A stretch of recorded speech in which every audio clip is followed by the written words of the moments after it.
misinformation, disinformation, fake news. These are terms that have entered our popular lexicon recently as social media has exploded and become a political battleground. People seeking to promote their ideas versus other ideas.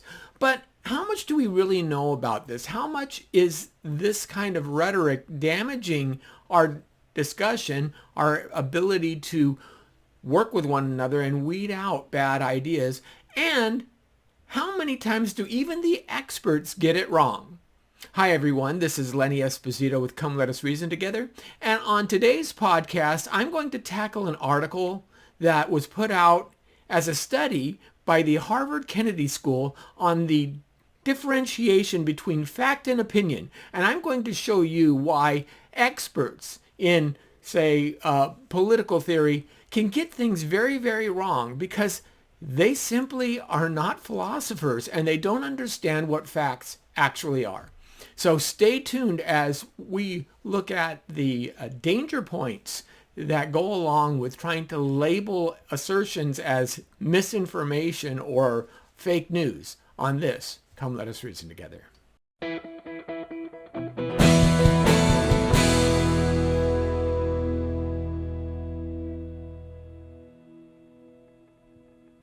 Hi everyone, welcome back to this Come Let Us Reason Together.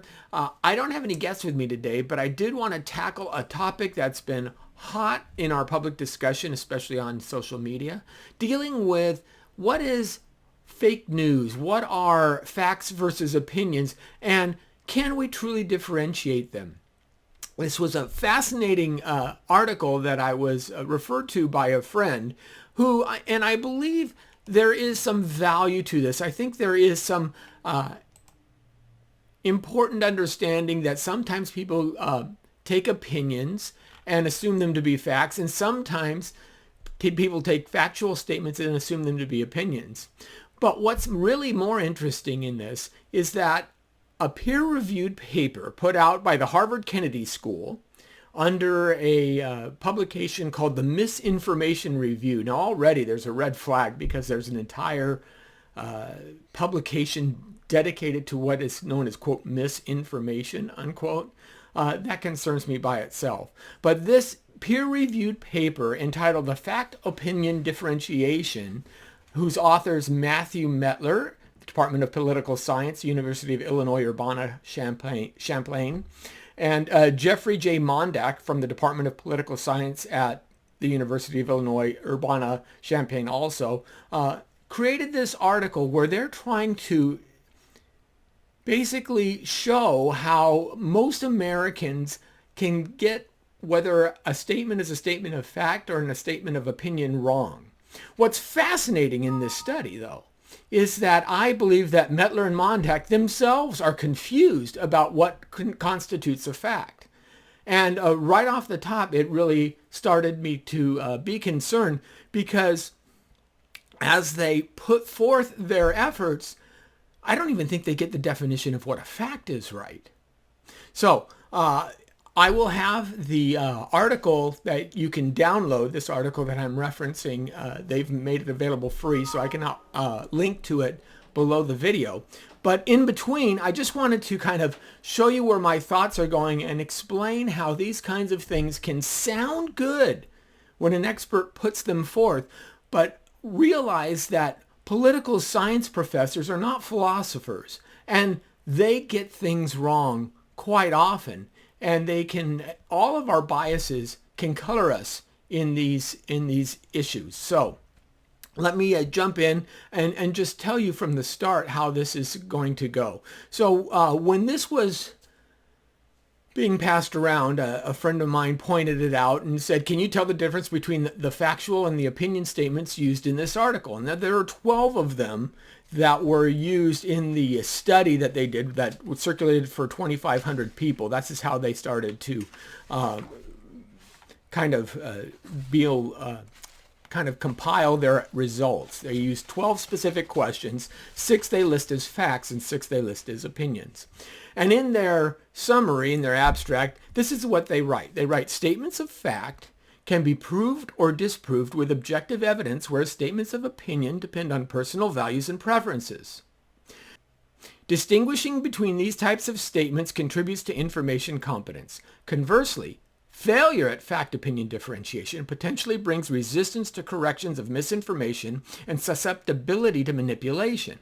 Our analyses show that the fact-opinion differentiation tasks, unsystematic mistakes, and mistakes emanating from partisan bias occur at higher rates than accurate responses.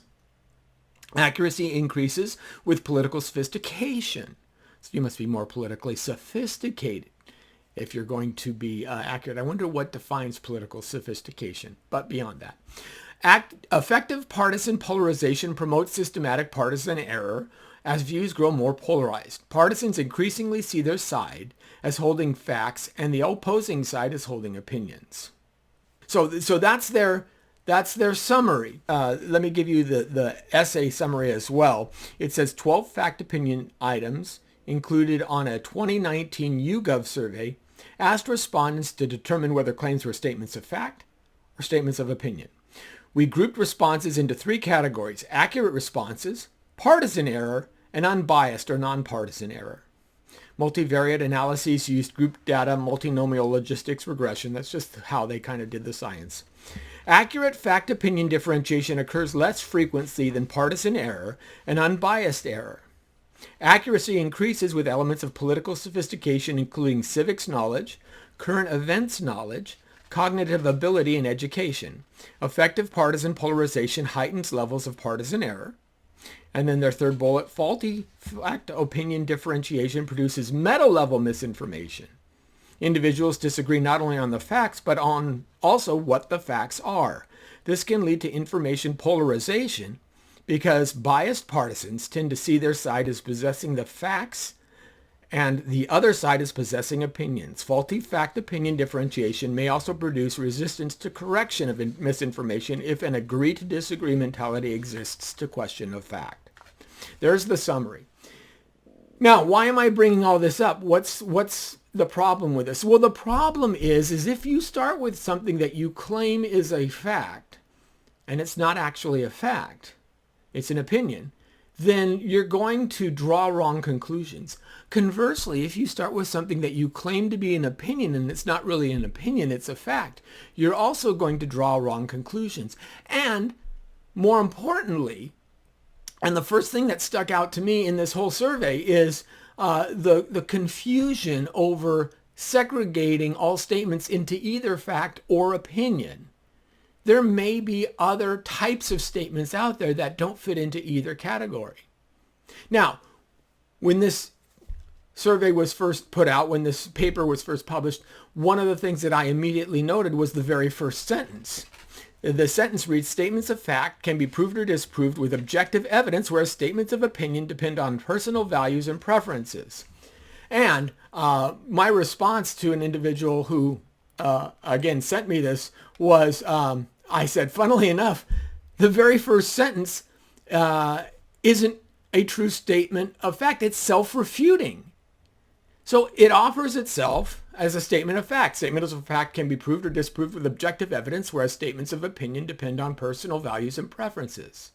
Is that a factual statement? Obviously, the authors believe it is. What's the problem, though? Well, they're offering it as a fact, but is there any objective evidence for that statement?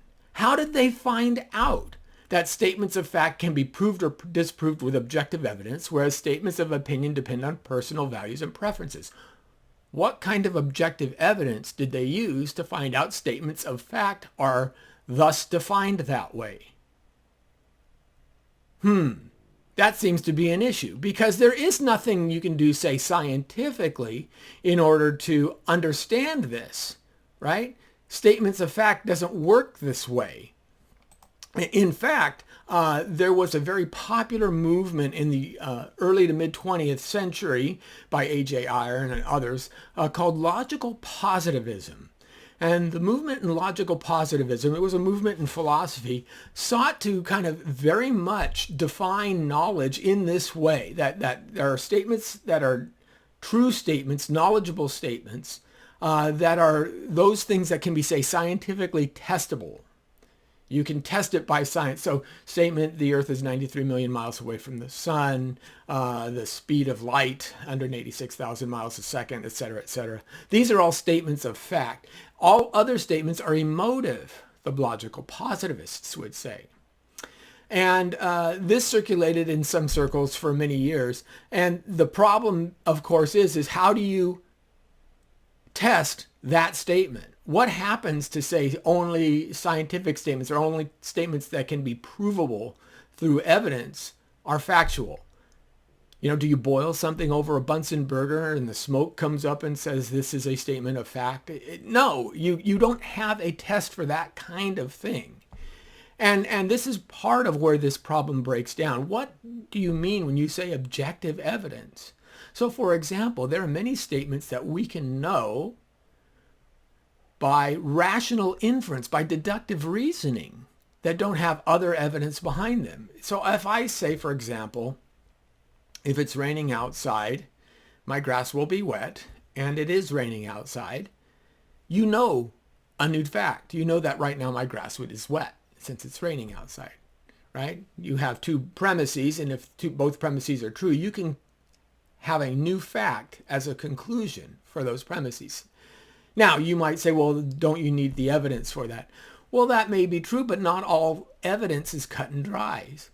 My point is the objective evidence comes from a line of reasoning, and that becomes important as we see down the road. But not all statements of fact can rely upon objective evidence or need to. I can also say, for example, I'm not living in the Matrix right now. That's a fact. I am not. The Matrix is a great, interesting movie that asks a lot of provocative questions, but I know right now that I'm not living in the Matrix. I know right now that I'm not dreaming. This is reality because I know what reality feels like. I know what it is to experience reality. I don't need to hook myself up to see if I'm in REM states in order to know that I'm not dreaming right now.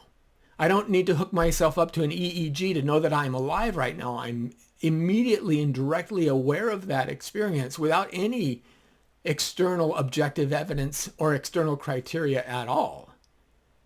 So I can know things as to be true. Remember, facts are claims of knowledge, and that would be a better definition. That a fact is a claim of knowledge than it is to say a fact is something that can be proved or disproved with objective evidence. If I tell you I'm in pain right now, I am very uncomfortable, or the converse, I'm not in pain right now, which is probably a better way to go since I'm talking to you right now and I'm actually not in pain. What objective evidence do you want me to offer to prove to you that that's a statement of fact, that I'm not in pain right now? There is none. There's no objective evidence I can offer in any way, shape, or form to show you that I'm not in pain. Yet it's not an opinion. It's something different than that, right? A statement of fact is just the way things actually are. The experience of the color red. That I can experience red by seeing a red object. That's just true. But it's not an opinion. There's something more to it than that. So the first problem in this study is that they get the difference between what a fact and what is not a fact wrong. They're missing the idea. They're borrowing from the logical positivists an idea that there's facts and there's opinions and there's nothing else. So you see where the problem have. More specifically, if you really want to go deep into it, all logic, all of our reasoning, including what makes up facts, is based on three primary laws of logic. These are very well known within the area of study of logic and the study of knowledge. There's a whole subsection of philosophy called epistemology, which epistemos was basically it's the Greek word for knowledge, for knowing. And that's what we talk about when we talk about epistemologists and epistemology. And it's well known that when you start asking for reasons for things, you you derive them from, like I say, these arguments. This, if it's raining outside, the grass will be wet. It is raining outside, therefore the grass is wet. This is based on three basic functional laws of logic. One is the law of identity, that if you have an item that has all the attributes and then you describe a second item with all of the exact same attributes, you're talking about the same thing. A equals A. So if you're talking about, Lenny Esposito is doing a podcast in his home right now, and a person who was born to the same parents as my parents, who lives in the same house that I live in, who's married to the same wife, is doing a podcast right now. If all the qualifications of this set is the same as that set, then you're talking about the same thing. Right? A equals A. The second law of logic is the law of non-contradiction.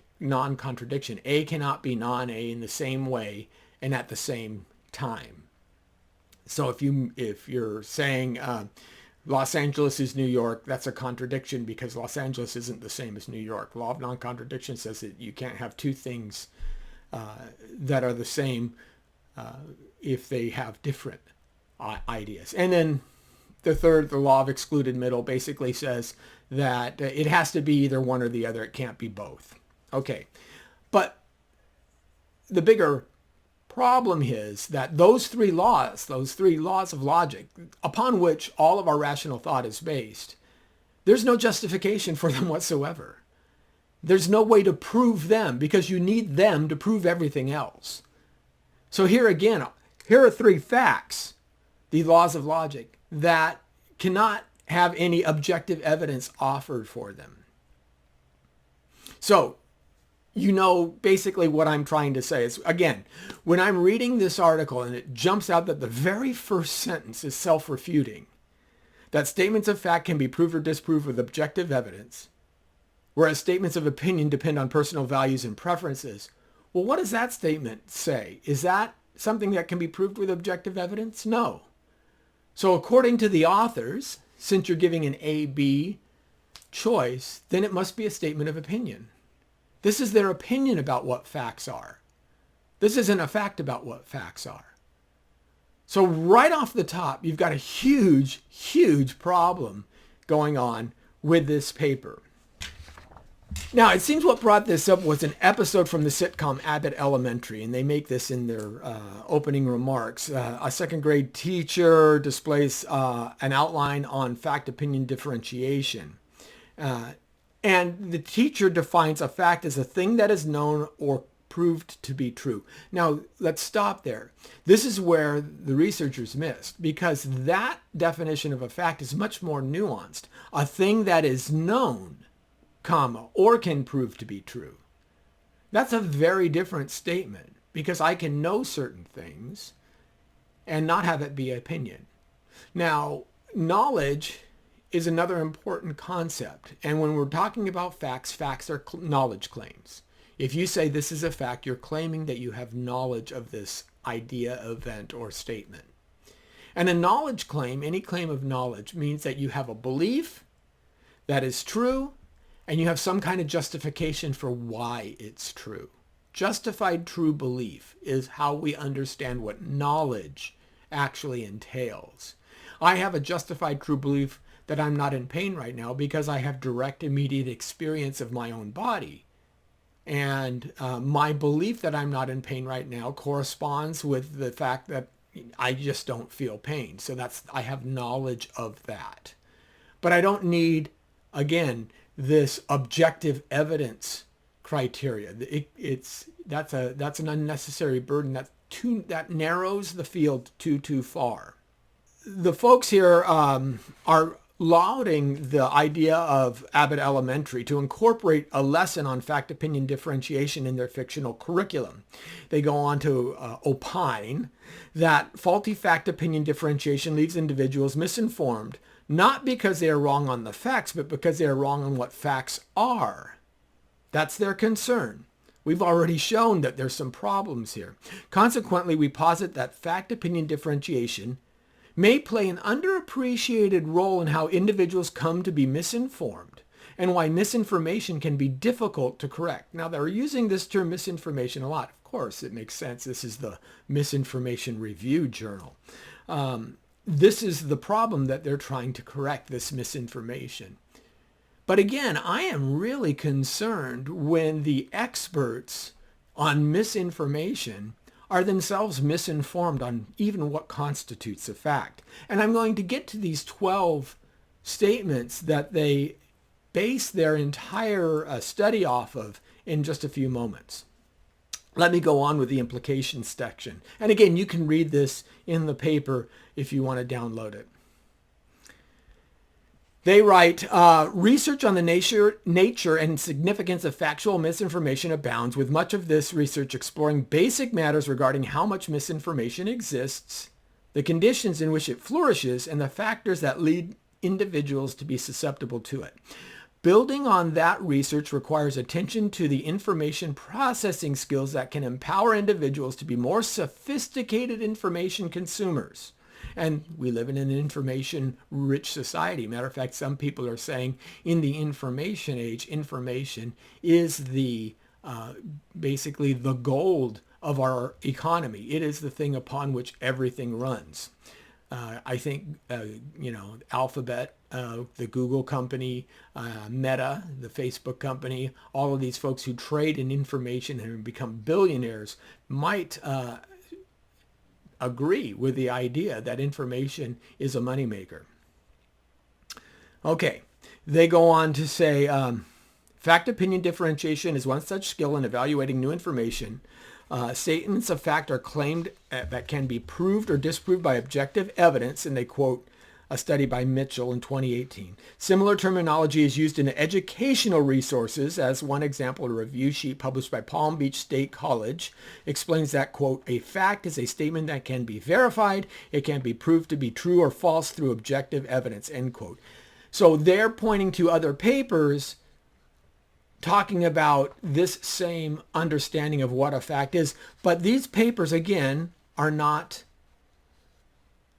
quoting from the primary work that philosophers and epistemologists have done.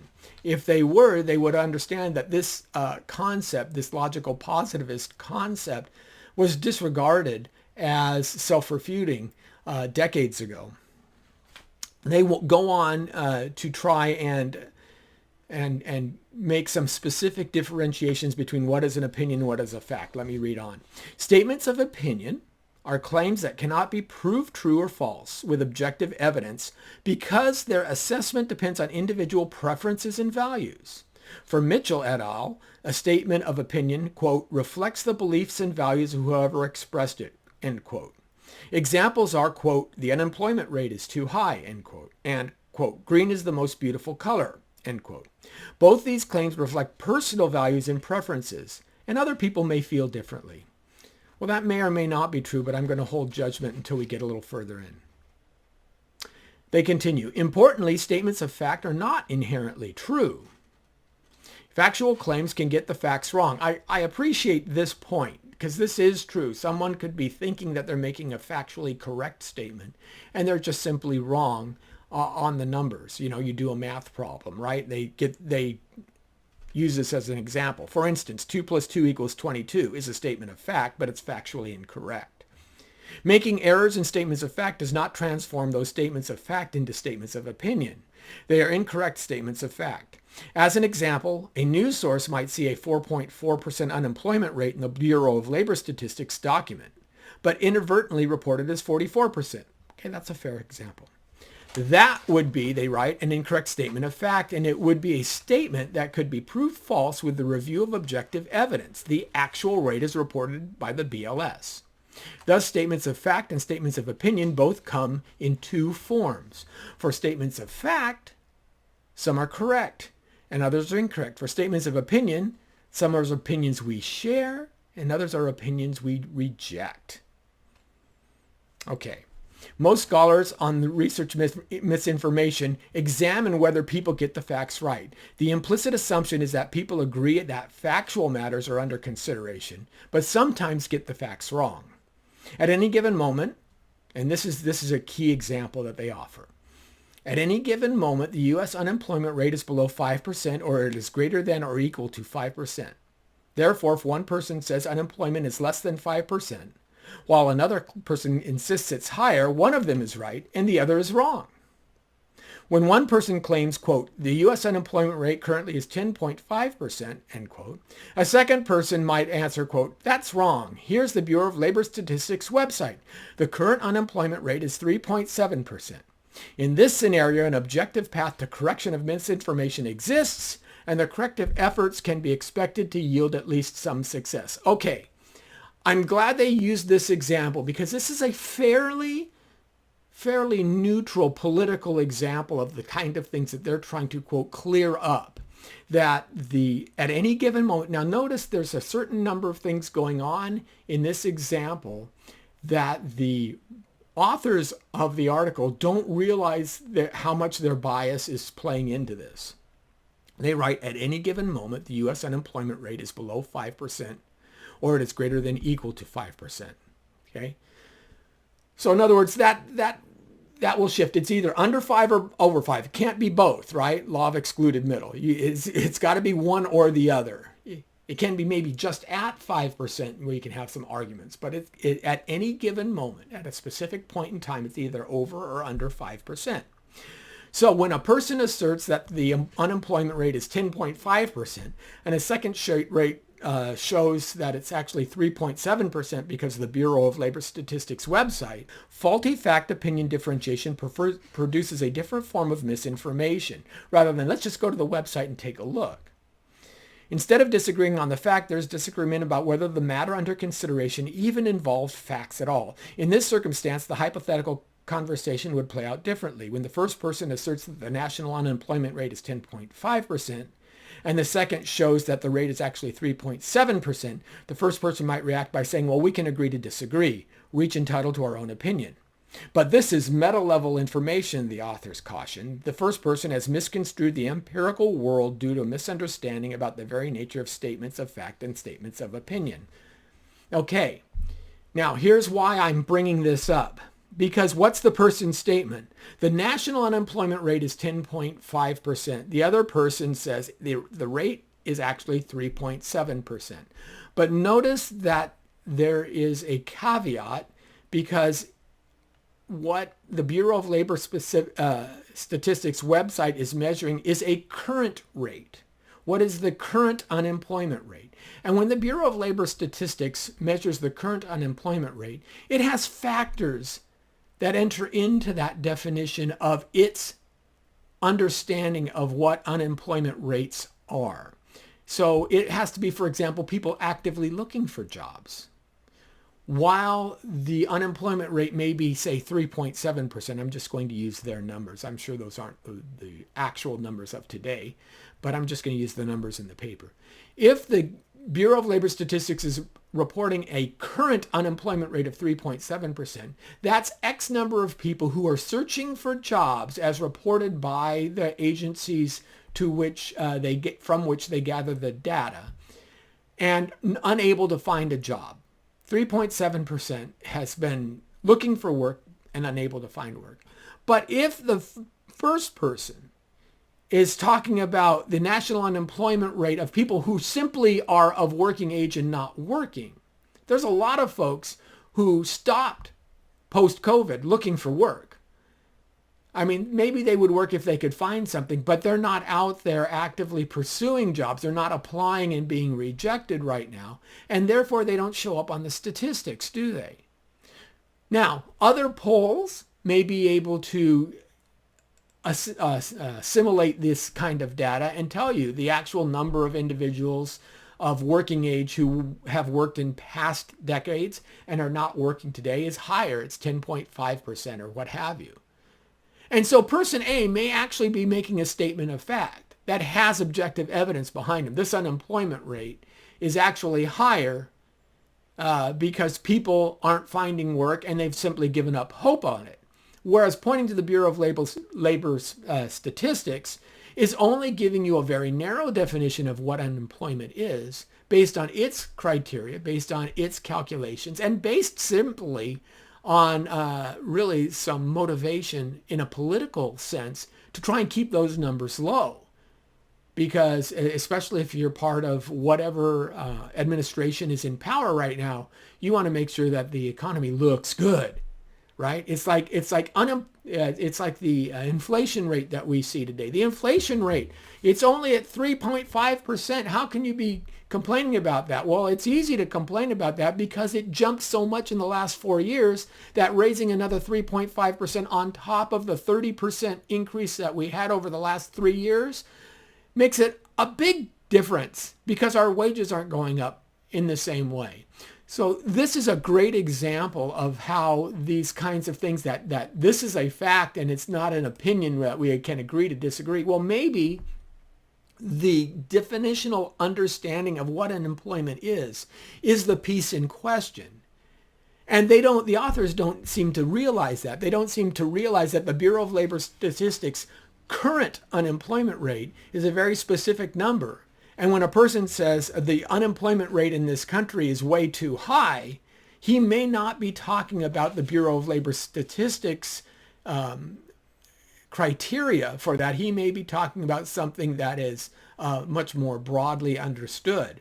Now, to the author's point, if you're not as sophisticated in understanding these things, and you listen to talk radio or you read things on the internet where you see studies that show the unemployment rate is X, you may not understand that there is a differentiation between what the Bureau of Labor Statistics pulls together and what the source that you're thinking about pulls together. You do know that you're not simply making an opinion out of thin air. There is some evidence for what you saw. You just don't understand the distinctions and the nuance that has to happen in order for the conversation to continue. That piece right there is a huge gaping hole in this study, in this paper. This is where they just completely miss the mark. And I say that because I'm going to go down now and talk about the 12 questions that they offer. And we're going to take a look at some of them and see how this plays out.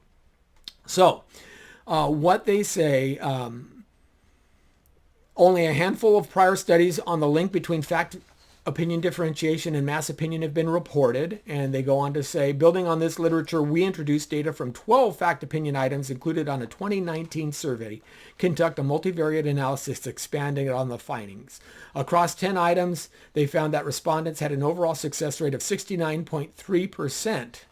So 7 out of 10, basically. The percentage risks being interpreted unduly positively. The items are dichotomous. The only choice options are that the statement being evaluated is either a statement of fact or a statement of opinion, meaning on average the respondents guessing randomly would have had scored 50%. To acknowledge 50% baseline, then we determine the success rate based in the terms of the respondent levels. Okay, and here's the other big problem in this. You can have facts, you can have opinions, you can have beliefs though. And a belief is neither a fact or an opinion, but it's something else. Now I think in their process, they understand belief as kind of an opinion. But a belief is more than an opinion. You can have some evidence for a belief. And you can have some epistemic justification for it. If it's a true belief, I think my team is going to, win the championship. Why do I think my team? Well, I've seen how they play. Here's their statistics. They have a winning record. But it's not a fact that my team is going to win the championship. Yet it's not only an opinion. It's built on some ideas and some past performance understanding and things like that. So beliefs also carry certain weight that are neither just facts but or as dismissive as opinions. There's other things that fall into play. So let's get to the survey questions. And respondents, I will give you each one of the questions, and we're going to talk about this. And they look at both the YouGov respondents of this each of these questions as relegating them to as either a fact or opinion, as well as the Pew survey data that happened in 2018. Okay, so Here's the questions. They say, question number 1, immigrants who are in the U.S. illegally have some rights under the Constitution. Is that a statement of fact or a statement of opinion? Now, they claim this is a statement of fact, and you can, under the Constitution, see if all individuals have specific rights regardless of their immigrant status. You could look to that. So I can see that to be true. 54% of the YouGov people labeled it as fact, as well as the Pew survey. Here's a second statement. ISIS lost a significant portions of its territory in Iraq and Syria in 2017. Well, that's a statement of fact. We can take a look at that. Most people got that right. 73% got that correct as a statement of fact. Number 3, President Barack Obama was born in the United States. Now, that's a statement of fact, but the question becomes, do you believe it or not? See, this is a tougher question, because I think a lot of people who will respond to that says, I don't think that's true. Is there some documentation to prove it? Certainly. Has there been rumors that have gone around to say that, no, he wasn't? But it is a statement of fact. The question was whether it's a true fact or not, because if there can be evidence that can be bolstered to show he wasn't born in the U.S., of course, those who don't believe it would bolster the evidence. They would definitely show that. There is evidence currently. There's a birth certificate that shows that he was born in Hawaii and thus a U.S. citizen by birth. So whether or not that's been forged, whether or not you believe in a conspiracy theory is a secondary point. It's a statement of fact. Number 4, health care costs per person in the U.S. are the highest in the developed world.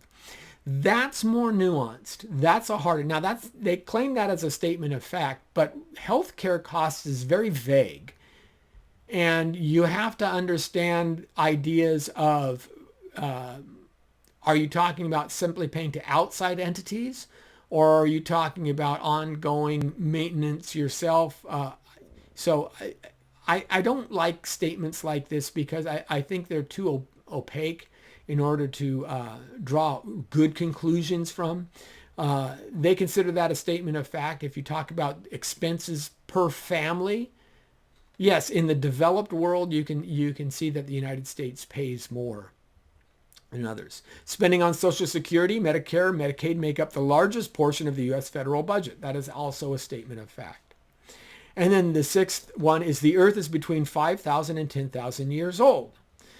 They point to that as a statement of fact. They don't claim that that's an opinion. They would say that, in matter of fact, they do in their footnotes, that they consider this an erroneous fact, a mistaken fact that gets the data wrong. But they say that this is a claim of fact. Okay, is it 10,000 years old or not? Okay, so it's a statement of fact. Is that fact true? Is that a true fact? And again, the problem here is, it's claiming to be a fact. It's claiming to have knowledge, but that's the point in question. Then they get into opinions, and this is really interesting. One opinion that they offer is abortion should be legal in most cases, and they offer this as a statement of opinion. Now, this is really interesting, because we've just moved from, say, the data realm, the imperial realm, where you can measure things by its age or by the amount of money that's spent, right? You have this data, this empirical idea, into a moral question. And here you open up a whole other can of worms, because are moral statements in and of themselves factual? Now, that's a really big problem, because it really does evoke understandings of moral realism, is what we call it. Are moral facts real facts? Is the killing of babies wrong? So one of the things that I pointed out was abortion should be legal in most cases. Look at how much work the word should is doing there. Should be legal. This puts a statement that there is a goal, there is a standard that is not being met, perhaps, but it's one that we should try to meet. There is a duty in order to make that true. But assuming morality is opinion is a problem. So let me take this sentence and rephrase it. Instead of abortion should be illegal in most cases, how about the taking of an innocent human life should be illegal in most cases? Is that a statement of fact or a statement of opinion? Do most people believe that the statement, the taking of an innocent human life should be illegal in most cases, is simply an opinion, and we can agree to disagree? I don't think most people would hold to that, would you? Matter of fact, we have individuals in our society who don't hold to that. We have sociopaths, psychopaths, right? Those are two classes of individuals that receive a mental health diagnosis because they don't necessarily believe that the taking of an innocent life is a problem. It's just something that can happen. And we diagnose them as being mentally distraught, mentally sick is the word that we actually use for them. And sometimes we'll even incarcerate them, put them away. And I'll get back to that in my discussion with another individual on this. But all one must do, if the statement, taking of an innocent human life should be illegal in most cases, if we can say that's a fact, because it does have the disqualifier in most cases.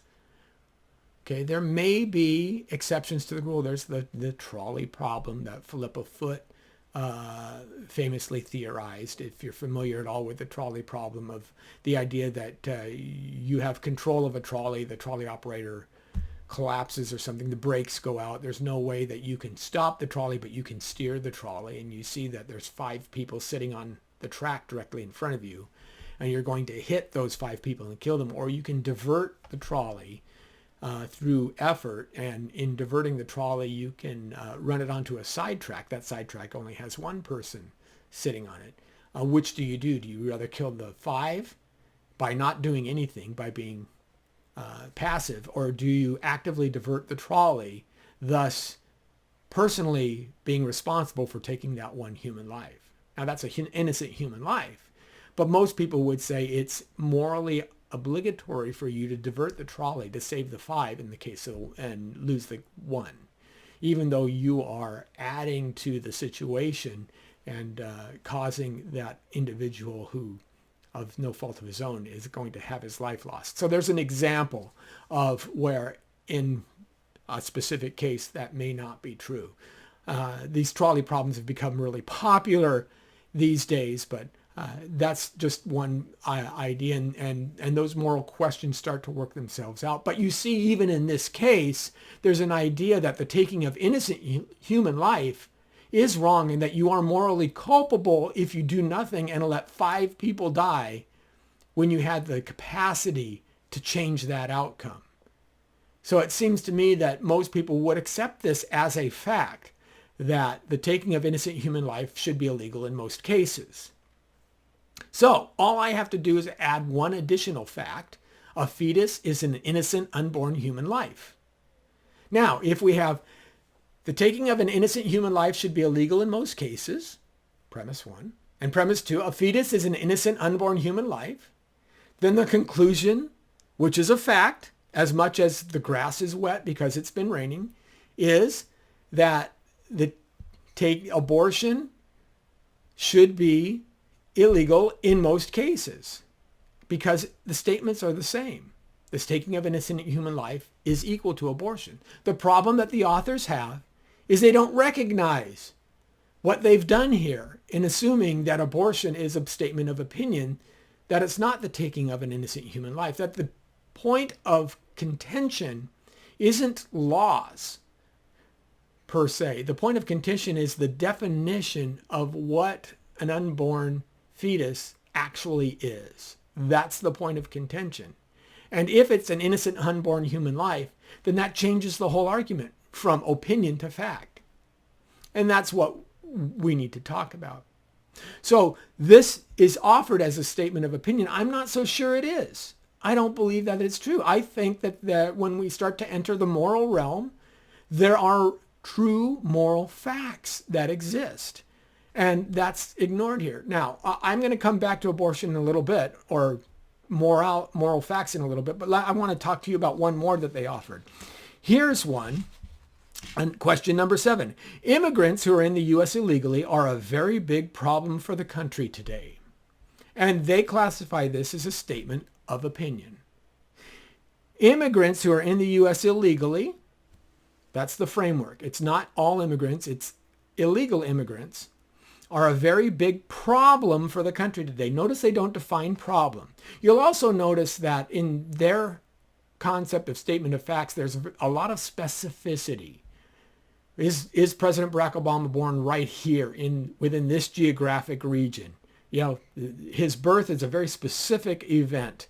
What are the rights? How much land did ISIS lose? Things like that.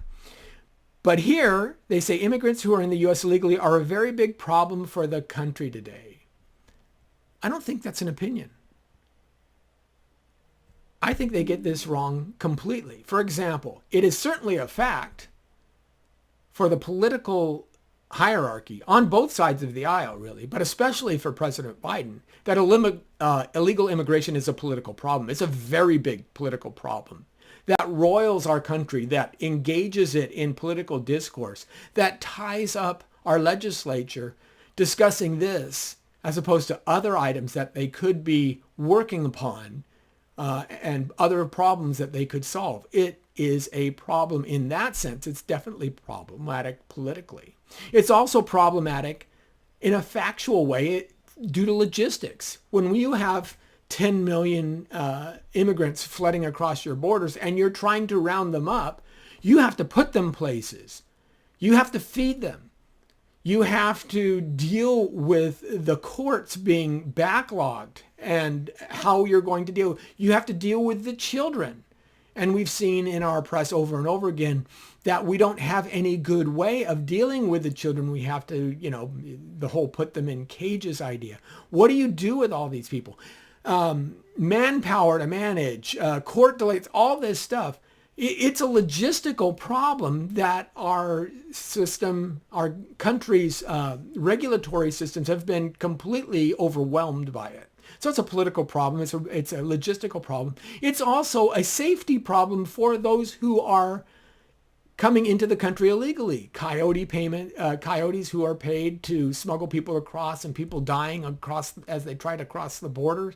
That's a significant issue where those people are being abused. And it's one of the reasons why that law exists. One of the reasons the law exists for people to not enter the country illegally is for the safety of those individuals themselves, because anytime, just like prostitution or anything else, anytime you have an illegal underground that is highly developed, can make a lot of money to certain people, people will be abused. That's simply the way these systems work. So it's a safety problem. And lastly, it is clearly a factual problem in the fact that illegal immigrations are by definition illegal. In other words, they are violating the written law of the United States of America. Anyone who violates the law is causing a problem, right? That's what being a law violator is. That's why we have laws. Once you violate the laws, you are outside of normal actions and operations, and you are violating the law. You are becoming a problem. And illegal immigration, certainly, given the mass amount of individuals we're dealing with over the last 3 years, is a very big problem. And because it's got the central focus of our country, I don't see how they can dismiss this as an opinion. This to me is egregious in the way they dismiss it as an opinion.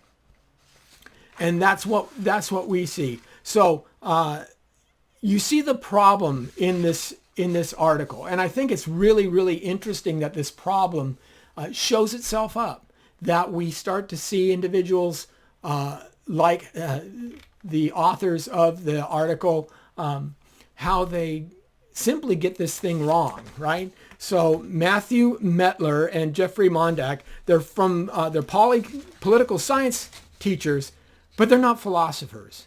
And it really, really shows that they're outside of their area of expertise when dealing with this. It feels to me like they have an agenda. Now, this is a peer-reviewed article, but it's a peer-reviewed article in the Journal of Misinformation. Again, what do you think that journal is all about? Of course, everybody's going to agree with them. Of course, they're going to find other essays that also misidentify what facts are. But when you start only talking within your own circles, it can reinforce your bias. They are actually victims of the very problem that they're trying to solve in this situation.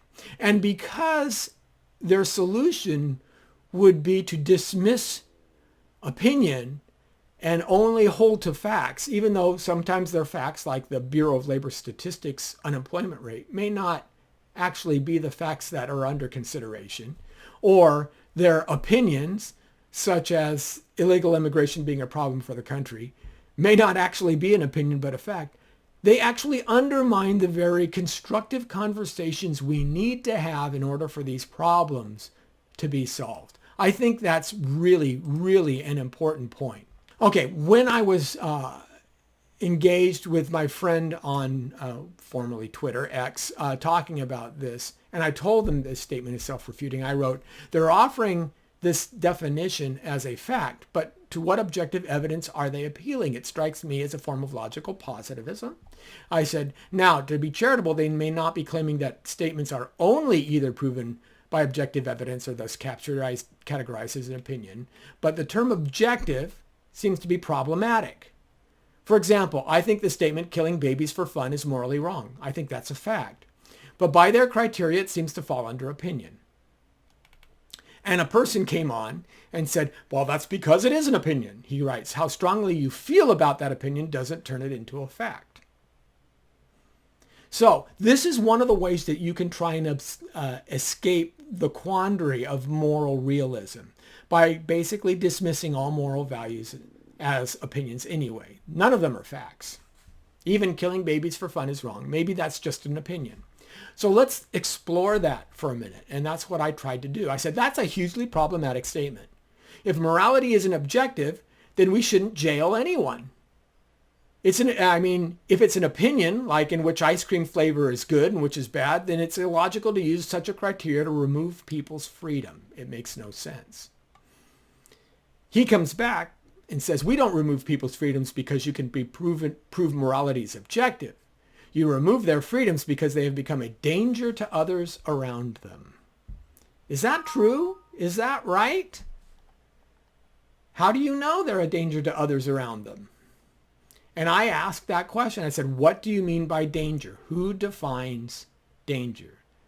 Because that is, again, a wiggle word that a lot of people have abused. He, of course, responds kind of snarkily and says, are you an adult?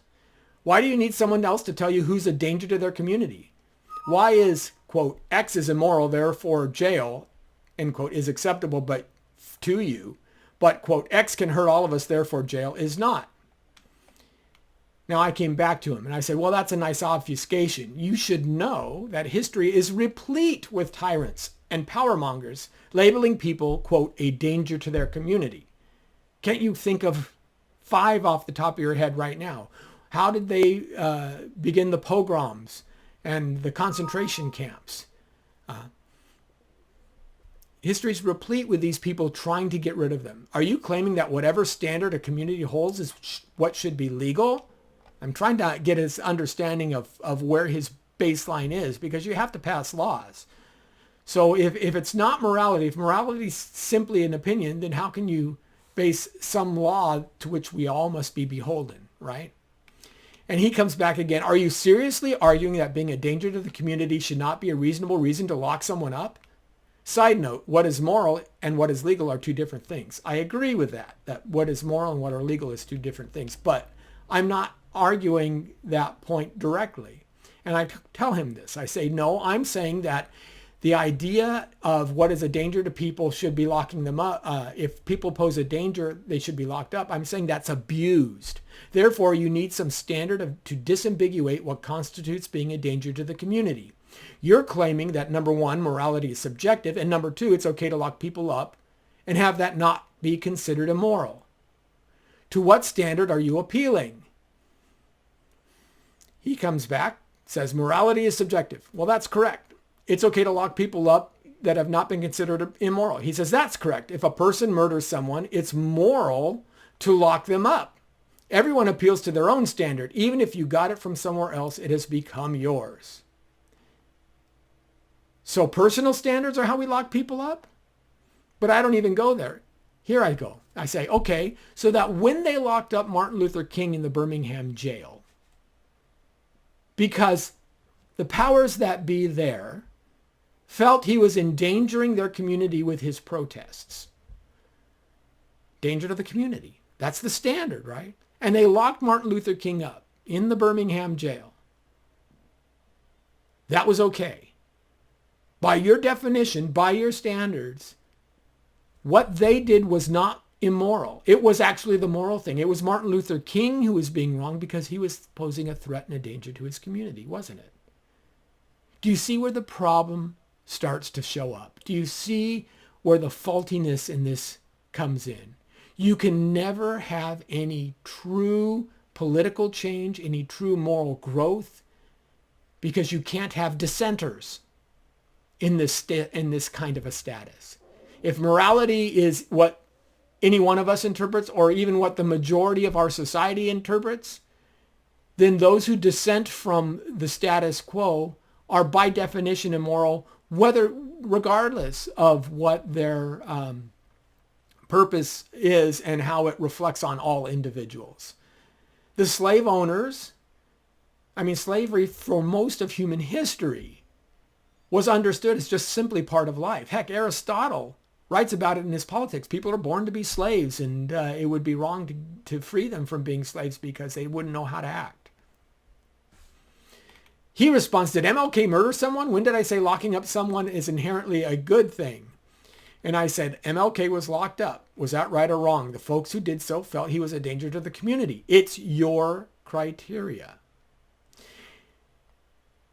He, of course, dismisses this. You're seriously arguing that a person committing an action that demonstrates danger to those around him is not reasonable reason to lock him up. No, I'm not saying that.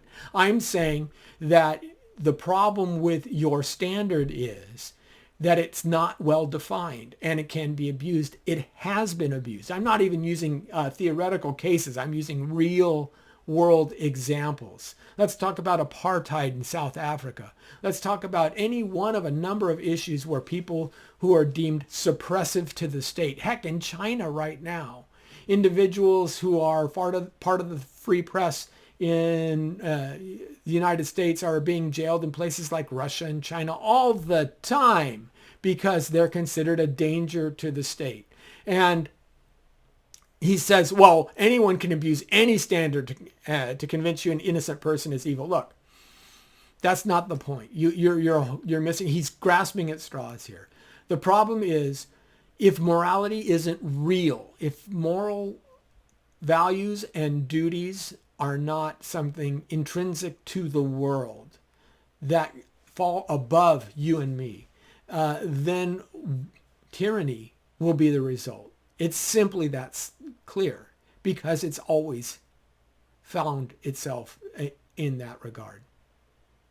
So I hope you've enjoyed this discussion. I think it's an interesting concept. It really should make you think when we start engaging with people, not simply, is this a fact or is this an opinion, but what are the motivating aspects or the ideas that fall behind certain people's statements. And maybe I think something's an opinion that actually has more gravitas to it, something that falls bigger than that. Maybe that's something that we need to look at as well. This is too easy. It's too dismissive. And what scares me is, just like the individual that I talked to, the authors of this study, the people who will police what's a fact and what's opinion, if they get it wrong, then we're all in a world of trouble, because what they do is now they shut down discussion. They dismiss as opinion those very things that we actually do need to talk about. And they commit the very fallacy that they're trying to cure us of. So, do you have a comment? Do you have an idea? Please let me know. Write in the comments below. I'd love to hear from you. And I hope to see you again on the next Come Let's Reason Together.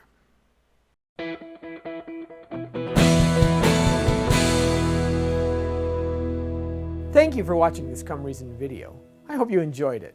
If you'd like to see more videos like these, consider subscribing to our Come Reason YouTube channel by clicking on the subscribe button. And you can follow us on social media. Lastly, if you'd like to help keep these kinds of videos free, consider providing a donation by clicking on the donation button beside me. Thank you.